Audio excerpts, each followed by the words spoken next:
નમસ્કાર મિત્રો, આપણે જોવાના છીએ ગુજરાતના 50 સમાચાર. ચેનલ પર નવો હોય તો ચેનલને સબસ્ક્રાઇબ કરી બેલ આઇકન ઓન કરી નાખજો, જેથી તમને દરેક અપડેટ મળી રહે. લોન આપવાના બહાને યુએસના નાગરિકો સાથે છેતરપિંડી. અમદાવાદમાં રાષ્ટ્રીય સાયબર ફ્રોડ કેસમાં 3ની ધરપકડ.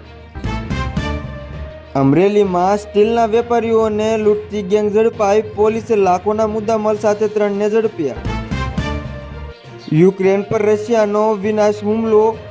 450 ડ્રોન અને 17 મિસાઇલો ઝીંકતા 1100 બિલ્ડિંગોને અસર. રાજ્યોમાં અંધાધૂંધ. અમે પણ પોલીસને પિસ્તોલ આપી છે, જો ગોળી ના મારે તો શું થાય? એન્કાઉન્ટર પર બોલ્યા સીએમ યોગી. ટીમ ઇન્ડિયાના તોફાની બોલરની વાપસી. T20 વર્લ્ડ કપ પહેલા મેદાનમાં મચાવ્યો તરખાટ. ભારતે ઓઇલ નહીં ખરીદવાની વાત જ નથી કરી. ટ્રમ્પના દાવા અંગે રશિયાનો જવાબ. લોકસભામાં વિવિધ મુદ્દે વિપક્ષ સાંસદો દ્વારા સ્પીકરની ચેર તરફ ખાગોળ ફેંકવામાં આવ્યો. પરિણામે કોંગ્રેસના 8 સાંસદોને સમગ્ર સત્ર માટે સસ્પેન્ડ કરાયા. અભિષેક શર્મા બનશે T20 વર્લ્ડ કપનો અસલી કિંગ. રિકી પોન્ટિંગે કરી મોટી ભવિષ્યવાણી. અમરેલીના મોટા લીલિયા ગામે શ્વાનનો આતંક. 6 લોકો અને 8 પશુઓને બચકા ભર્યા. 1800 ખેડૂતોના 1200 કરોડ રૂપિયા અટકાયા. છોટા ઉદેપુરના બારડોલીમાં સરદાર સુગર ફેક્ટરી હવે અન્યાયનું કેન્દ્ર.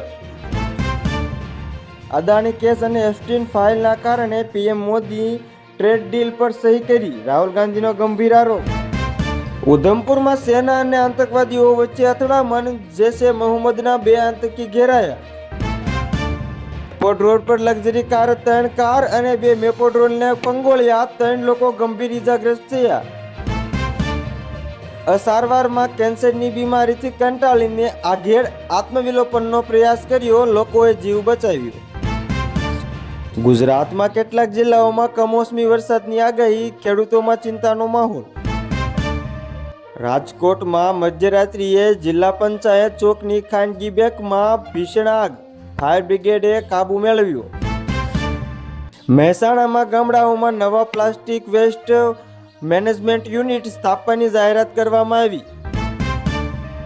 સુરતમાં એક્સપાયરી ડેટ વાળી દવાઓ જાહેરમાં ફેંકી દેવાતા તંત્રમાં તપાસ આદેશ અપાયા.